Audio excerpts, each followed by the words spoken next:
markaasuu ilaahay kor noo qaaday subxaana wa tacaala, markaasuu na ciseeyey, markaasuu na karaameeyey, markaasay ummaddoo dhan naga cabsadeen, markaasay gaaladii naga heebaysteen, markaasaa sharaf iyo wanaag gaarnay. waa markaan islaamnimada qaadanay.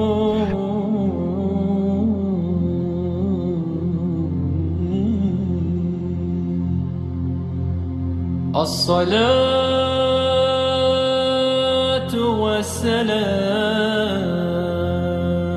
والسلام عليك. cumar ibnu khitaab khamiis baa u xihan, wuxuu jiifaabaa la yidhi geed hoostiisa. boqorada ka mid ah, waa xilligii madaxtinimada uu haayaye, ayaa is yidhi bal ninkaa laga wada cabsanaya soo fiiri. waa boqor kaafir ah, waa la waardiyeyna, dhinacyadiisaa la socdaa. waxaa u xihan xariir, waxaa u xihan labis, usha uu wato waa dahab. waxyaabaha uu ku soconayo iyo kabaha uu xihan yahay ma la tilmaami karo, ma la sifayn karo. wuu soo baxay. cumar xafiiskaa laga fiiriyey, waa laga waayey. gurigiisaa laga fiiriyey, waa laga waayey. waxaa la soo helay geed hoostiisa asagoo jiifa oo hurdaaya, radia allaahu tacaala canhu. gaalkii waa dul yimid, waardiyaalaa la socda. cumar waa la toosiyey. hadalka uu ku hadlay waxaa ka mid ahaa inuu yidhi, waad xukuntay, xukunkiina waad ku cadaalad fashay, waad aamin noqotay. markaad aamin noqotay ka bacdi waninta waad huruday. inaad hurudda waxa kalifay waa cadaaladaada, waxa kalifay waa islaamnimada aad raacday, waxa kalifay waa diintood kor u qaaday. sidaa darteed ayuu u tilmaamay, ama cumarba uu tilmaamayaa inay ahaayeen qoom dulliyaal ah, qoom hooseeya, qoom liita, laakiin ilaahay islaamka uu kor ugu qaaday subxaana wa tacaala. ilaahay baa islaamka kor markaa ugu qaaday subxaana wa tacaala. rasuulku wuxuu yidhi sala allahu calayhi wasalam, alaa ukhbirukum, ma idiin khabraa oo ma idiin sheegaa biahli ljanna, dadka ahlu jannaha ah. ahlu janna tilmaamahooda wax ma idinka siiyaa? ma idiin khabaraa oo ma idiin sheegaa dadka ahlu jannaha ah? waa kullu daciifin, mid kasta oo daciif ah oo mutadacifin la daciifsado.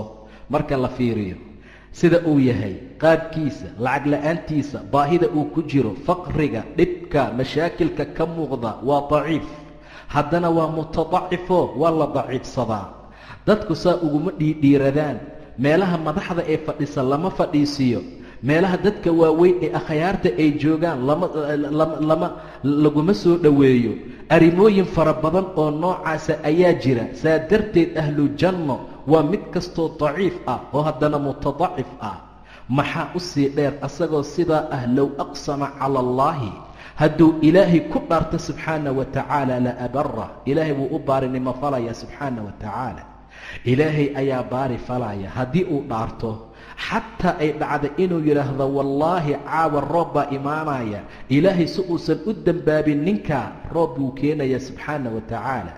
anas ibnu nadar ninka lagu magacaabo nin saxaabada ka mid ahaa, yaa waxaa dhacday in eedadii ay la dagaalantay naa kale, iligtay ka jebisay. mar allaala markay ka jebisaa kitaabka ilaahay qisaas ku qoran. anas wuxuu yidhi, yaa rasuula allah, eedaday dhoosheeda maba la jebinaayaba, waayo ciddii way diideen inay arshi iyo diyo qaataan. waxay yidhaahdeen hana loo qisaaso, waxay yidhaahdeen iligta hana loogaga jebiyo. bacdamay saas ay tahay, ninkan wuu dhaartay oo wuxuu ku dhaartay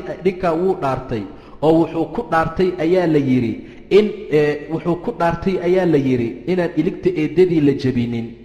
rasuulkii ilaahay wuxuu ku yidhi, anasow, kitaabullah qisaas, kitaabka ilaahay qisaas baa ku qoran. ninkan wuu dhaartay. intaa wixii ka dambeeya haddii iligtaa la jebiyo waa inuu soomo oo kafaara gudkii la yimaado. habeenkii markii la seexday, subaxii laysku yimid ayaa qoladii diyo oggolaatay.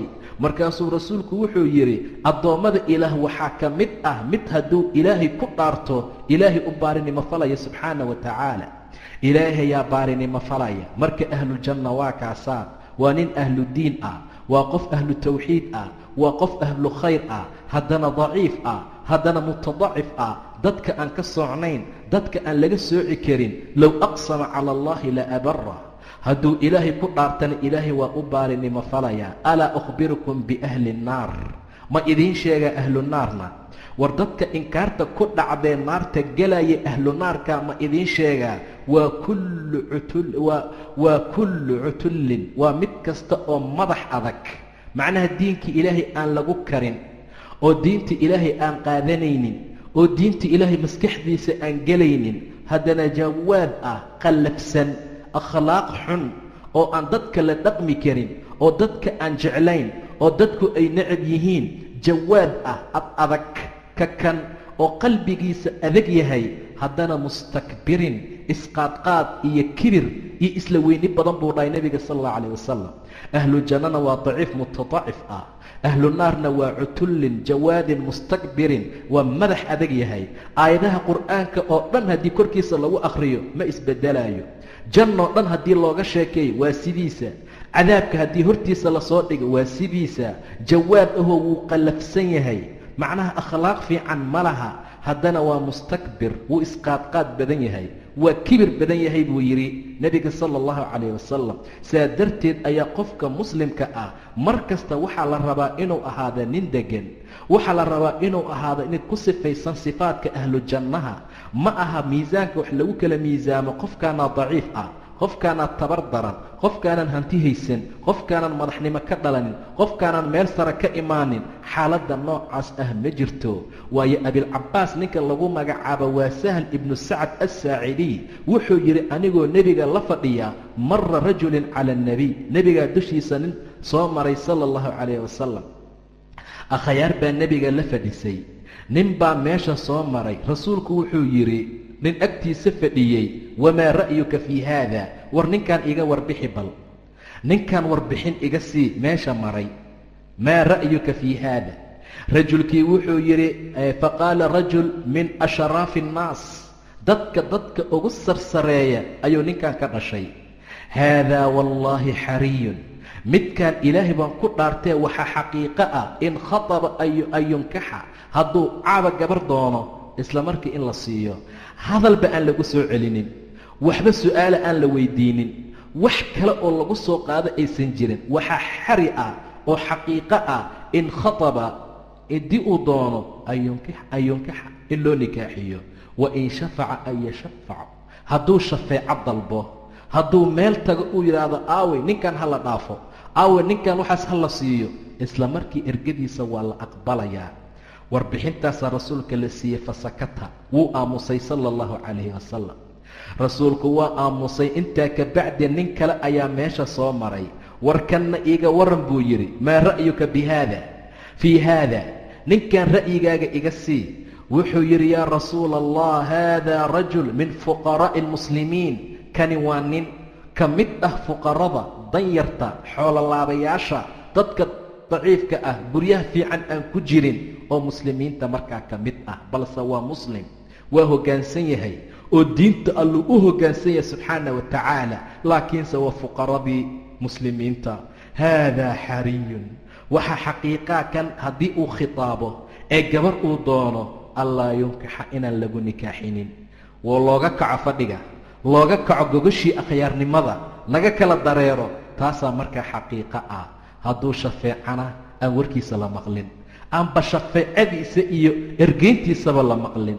wain qaala an laa yusmac, hadduu hadlaayana maba la dhegaysanayaba. war yaa hadlaayaa la leeyahay, waa laga kala tegayaa.